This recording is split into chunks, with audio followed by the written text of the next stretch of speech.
আমি এখন যে পর্যায়ে বসে আছি কিংবা আছি, এটা কিন্তু কোনো সমুদ্র না, কিছু না। ওই পার মানে ওই পারে যে দেখা যাচ্ছে স্থানটা, মানে জায়গাটা, সেটা হচ্ছে মাথাভাঙা আমাদের ব্লক। নদীতে প্রচণ্ড হাওয়া চলছে, হাওয়াতে কথা ঠিকঠাক ক্লিয়ার হচ্ছে কি হচ্ছে না এটা আমার ঠিক জানা নেই।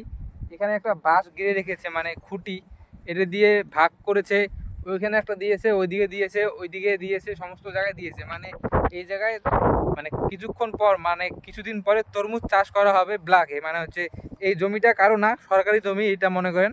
এই জমিতে এসে ওরা মানে কৃষিকাজ করবে, টাকা উপার্জন করবে। তো আমরা আমরা যদি অন্য কাজ ভাবি যে কোম্পানিতে কাজ করব, ব্যাংকে কাজ করব, আমি নিজে একটা ব্যাংকে কাজ করছিলাম, সেখানে কাজ সিস্টেম আমি জানি কীভাবে কাজ হয়। তো আমার মনে হয় যে আমি বোকা হব, কিংবা এই যে গরু, এই যে গাছপালা, এই যে নদী, এইসব আপনাদের বা প্রকৃতির কাছে এসে নিজের যে রূপ তুলে ধরার বিষয়, সেটা আমাকে খুব ভালো লাগে। আমি এই কাজের মধ্যে ফেসে গিয়েছি। আমার চ্যানেলটা সাবস্ক্রাইব করে যদি ভালো লাগে ভিডিওটা। আমি এখন যে পর্যায়ে বসে আছি কিংবা আছি, এটা কিন্তু কোনো সমুদ্র না, কিছু না। ওই পার মানে ওই পারে যে দেখা যাচ্ছে স্থানটা, মানে জায়গাটা, সেটা হচ্ছে মাথাভাঙা আমাদের ব্লক। তো যদি আমি এইভাবে ধরি, দেখা যায় মানে সমুদ্র হয়তো বালি এগুলো ছড়ানো। সামনে একটা দিয়ে গেছে ব্রিজ আমাদের, এই ব্রিজটাই ভাগ করে দিয়েছে অনেক দূরত্ব। যদি আমরা ডাইরেক্ট যাই তাহলে মাথাভাঙাতে পড়বে। এই ব্রিজ দিয়ে ঘুরে গেলে 2-4-3 কিলোমিটারের।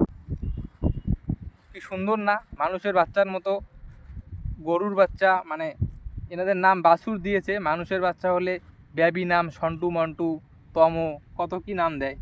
তো এটা হচ্ছে একটা নাম দিয়েছে বাছুর, কিন্তু এর কোনো ভাষা নেই, এর কোনো ছলনাময়ী রূপ নেই।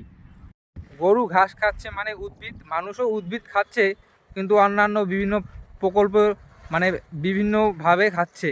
তো এই দিকে পাথর দিয়ে বাঁধ দিয়েছে, মানে হচ্ছে আমরা যেমন দেওয়াল দিয়ে রাখি, সেই দেওয়াল দিয়ে রেখেছে যাতে নদী ভেঙে না যায়। নদীর সীমানা কিন্তু এটা সম্পূর্ণ। এখানে চাষ হয় তরমুজ চাষ, তারপরে শশা হয়, ক্ষীরা হয়, বিভিন্ন ধরনের চাষ করে এখানকার লোকজন, মানে যারা আগের থেকে আছে, আদি লোক। আমি এখন যে প্লেসে বসে আছি, প্রকৃতির মাঝে, গাছের হাওয়া এলোমেলো হয়ে যাচ্ছে। কোনো এসি বা ফ্যান, কুলার, কোনো কিছু এখানে নেটওয়ার্ক পাবে না, মানে হাই পাওয়ারের। আমি বলেছিলাম যে তরমুজ চাষ, ক্ষীরা চাষ বা শশা চাষ হয়, এই যে তার প্রমাণ, এই যে চাষাবাদ করে গেছে, আবার চাষ করবে নতুন করে, যতদিন না এখানে জল জমে। তো আমার এই ভিডিও প্রকৃতিকে নিয়ে, সব কিছুই প্রকৃতির মাঝে। আপনাদের যদি ভালো লাগে তাহলে অবশ্যই চ্যানেলটিকে সাবস্ক্রাইব, লাইক, শেয়ার করে দিবেন। আর দেখা হবে আর নতুন ভিডিওতে। টাটা।